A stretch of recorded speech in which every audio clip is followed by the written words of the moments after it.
На сајмот во Лас Вегас, VinFast, виетнамскиот производител на електрични возила, најави дека ќе има модели кои ќе бидат достапни за сите купувачи. За таа цел го лансира кросоверот VF3 кој изгледа симпатично и има за цел да ги привлече младите потрошувачи кои ја ценат практичноста. Има две врати, контрастно офарбан покрив и пластична одвивка на каросеријата.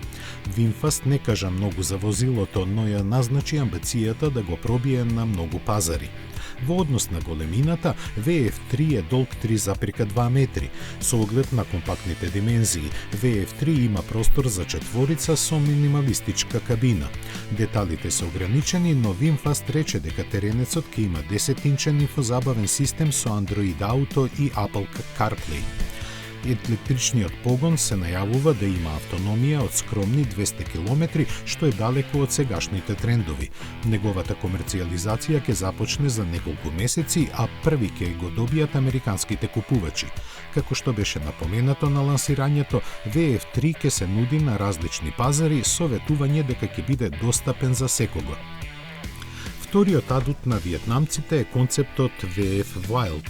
Тој ги покажува напорите на VinFast да создаде пикап за новата генерација потрошувачи кои бараат иновации и екопроизвод без да се загрозат перформансите и издржливоста.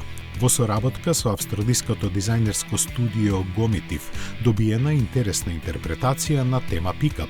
Изгледот може да се окарактеризира како флуидна динамика инспирирана од силата на природата и ја материализира постојаната посветеност на компанијата кон зелена иднина достапна за секого. Со вкупна должина од 5324 мм и ширина од неполни 2 метри, димензиите на VF Wild го сместуваат во средната категорија.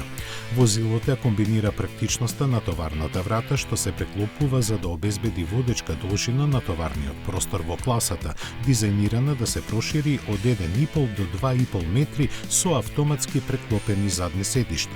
За да се истакне употребливоста и за луѓето со активен животен стил во дизајнот, освен функционалноста интегриране и панорамски стаклен покрив и дигитални странични ретровизори за подобрување на аеродинамиката.